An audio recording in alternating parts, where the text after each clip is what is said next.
सनत कुमार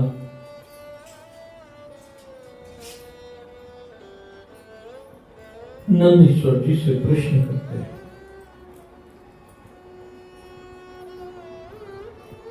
कि हम यह जानना चाहते हैं कि पाप क्या है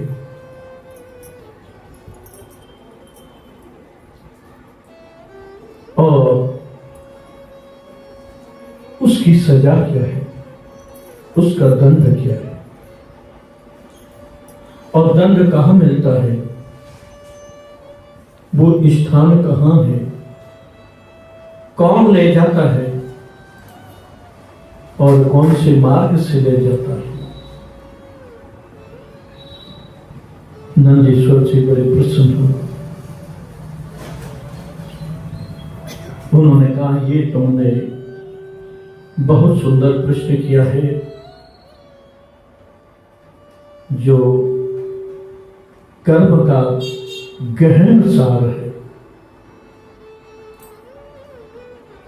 इसे समझने के लिए या तो शास्त्रों को, वेद पुराण को देखना चाहिए या फिर किसी संत की वाणी को श्रवण करना चाहिए,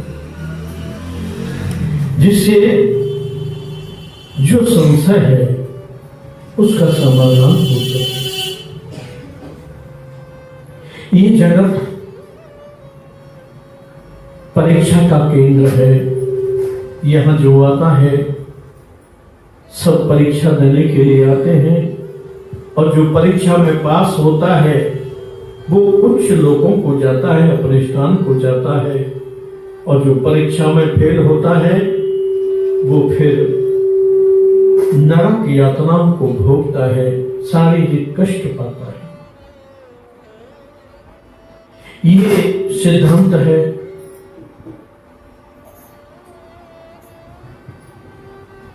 कि 16 कला से चंद्रमा उदय हो,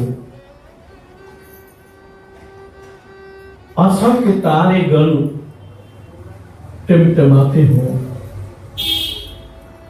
और सभी पर्वतों पर अग्नि लगा दी जाए, लेकिन फिर भी रात को कोई भगा नहीं सकता।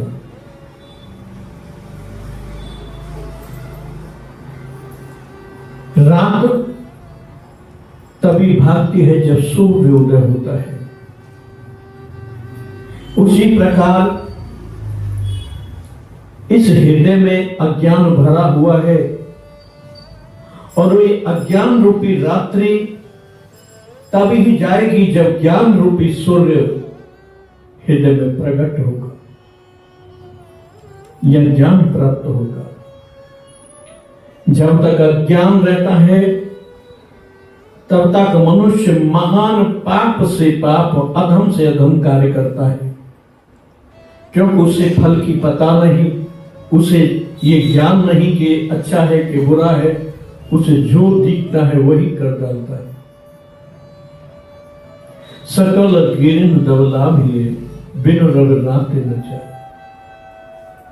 इस जगत में ज्ञान सर्वोपरि है। ऋतिक नाम ज्ञाना नाम। ज्ञान के बिना इस संसार से छुटकारा नहीं हो सकता, मुक्ति नहीं मिल सकती। ज्ञान होगा तो जानकारी मिल जाएगी कि ये इस करने से ये होता है, इसके करने से ये होता है।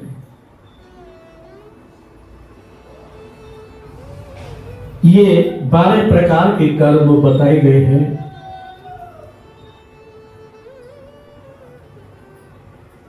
चार वाचिक, 4 मानसिक और 4 शारीरिक, और इनके अनेक भेद हैं और अनेक फल है।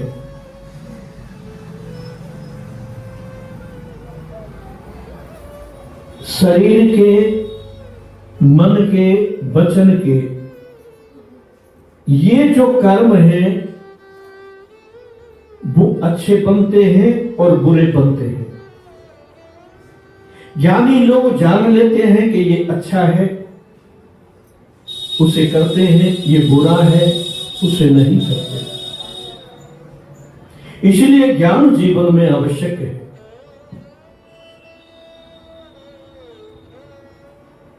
अगर नहीं ज्ञान होता है तो महापाप हो जाता है, और महापाप की सजा इतनी दुर्गम होती है, इतनी कठिन होती है कि वो फिर सहन नहीं होती।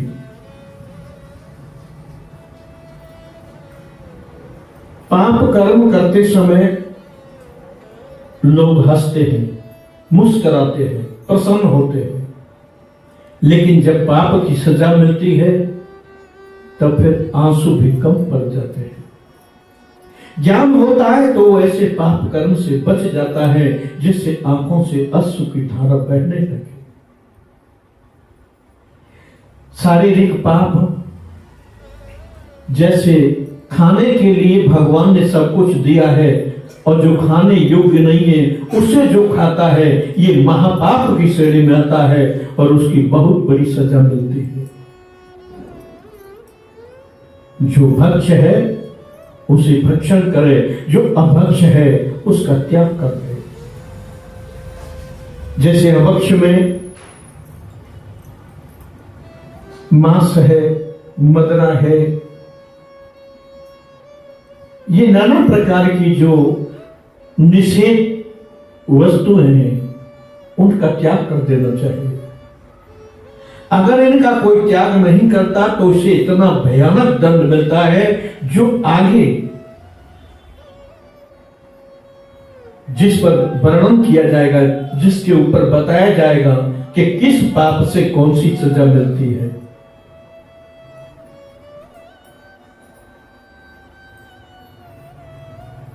शरीर से किसी का अहित न किया जाए, किसी को दुख न दिया जाए। शरीर से जैसे कोई पुरुष है और पराई स्त्री के साथ गमन करता है तो उसे ब्रह्म हत्या का दोष लगता है और वो महापाप की श्रेणी में आता है। अगर स्त्री अपने पति को छोड़कर दूसरे पतियों के साथ, दूसरे पुरुषों के साथ संबंध रखती है तो वह भी महापाप की श्रेणी में आता है, जिससे ब्रह्म हत्या के समान दोष लगता है। और इसकी सजा इतनी भयानक होती है कि उसे जब पता चलता है जब उस सजा के उस क्षेत्र से गुजरता है। किसी के धन का हरण करना, किसी की स्त्री का हरण करना, स्त्री के साथ धोखा करना, छल करना, या स्त्री पुरुष के साथ धोखा करे, छल करे, ये सब महापाप की श्रेणी में आते हैं जिन्हें ब्रह्म हत्या के समान दोष लगता है। किसी से लिया है और उसको नहीं देना, ब्राह्मण का हरण करना, ब्राह्मण के धन का हरण करना, ब्राह्मण को ताड़ना, ये भी ब्रह्म हत्या के समान पाप कहा गया है। सबसे भयानक पाप भगवान की निंदा करना है, भगवान की बुराई करना है। ये महाभयानक पाप है। इसकी सजा तो इतनी दुष्कर मिलती है कि नाम सुनने मात्र से ज्ञानियों की रूह कांप जाती है।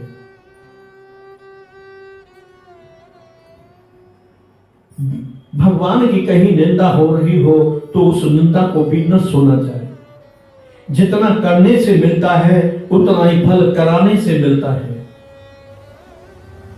जब अच्छा करते हैं तो इसका अच्छा फल भी दोनों तरह से मिलता है, चाहे तो वो करे अच्छा, चाहे कराए किसी के द्वारा, तब भी उसको अच्छा फल प्राप्त होता है।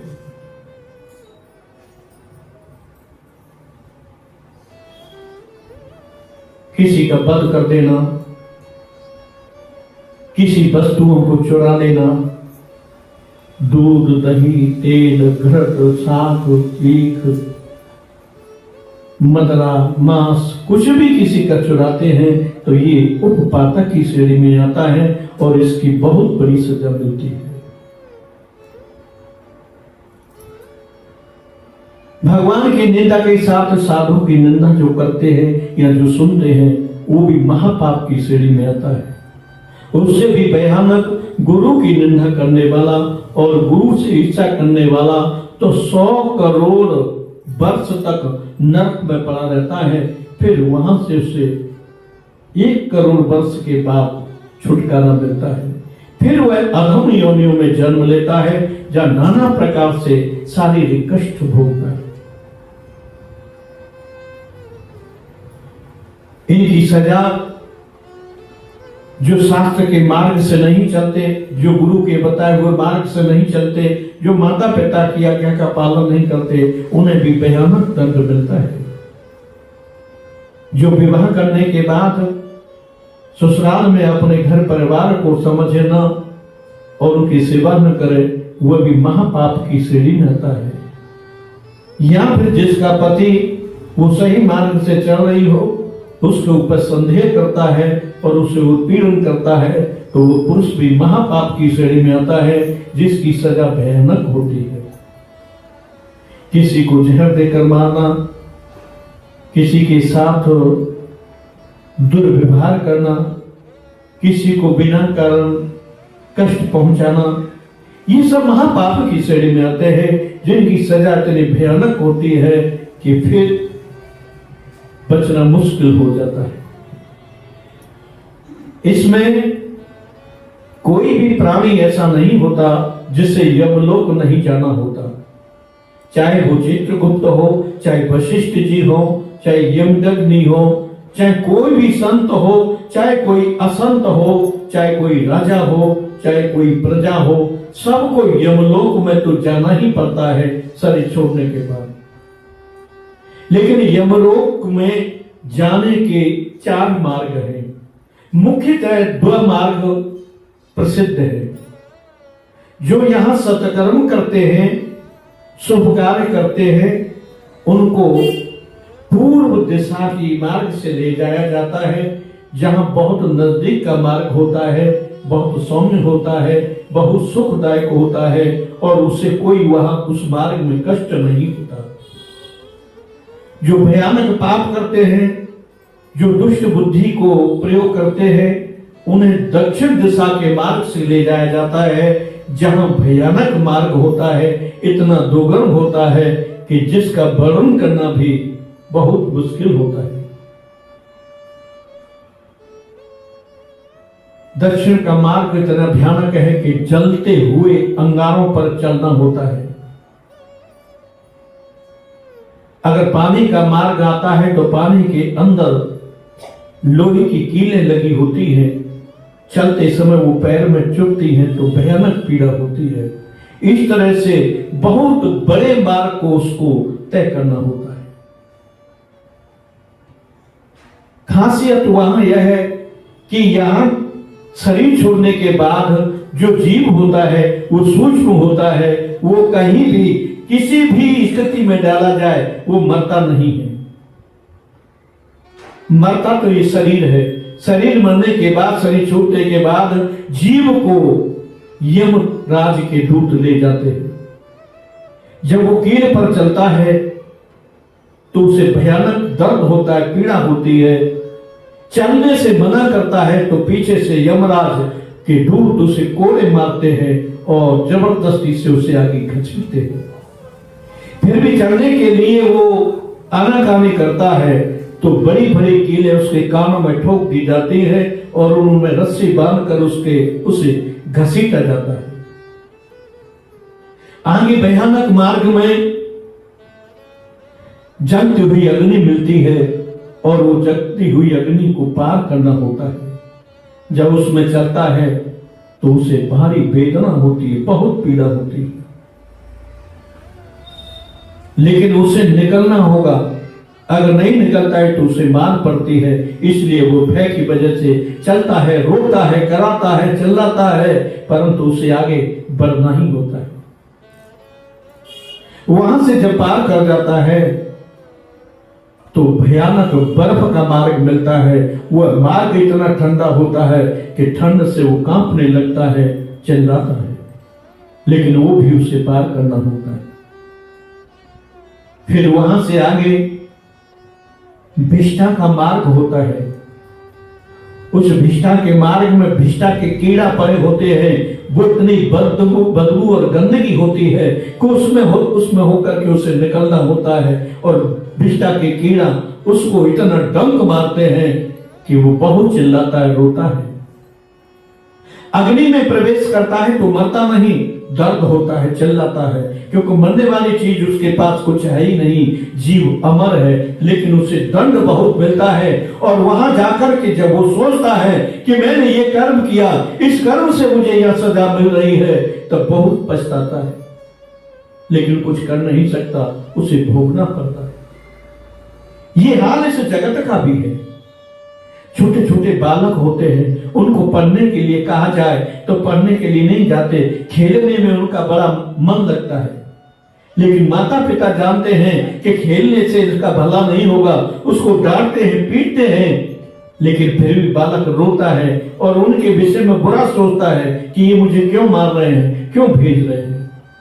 लेकिन जब वही बालक जवान हो जाता है और पढ़ नहीं पाता, तो रोता है, पछताता है कि हमको बहुत पढ़ाने की कोशिश की, माता पिता ने मारा, लेकिन हम नहीं पढ़े, न पढ़े तो आज हम दुखी हैं, कुछ बन नहीं पाए, कुछ समझ नहीं पाए, हमने बहुत बड़ी गलती की। लेकिन फिर पछताने से कुछ नहीं होता। जब चिड़िया खेत चुग जाती है, ऐसे भयानक मार्ग के विषय में हम कल चर्चा करेंगे, समय का अभाव है। बोलो सच्चिदानंद भगवान की। हर हर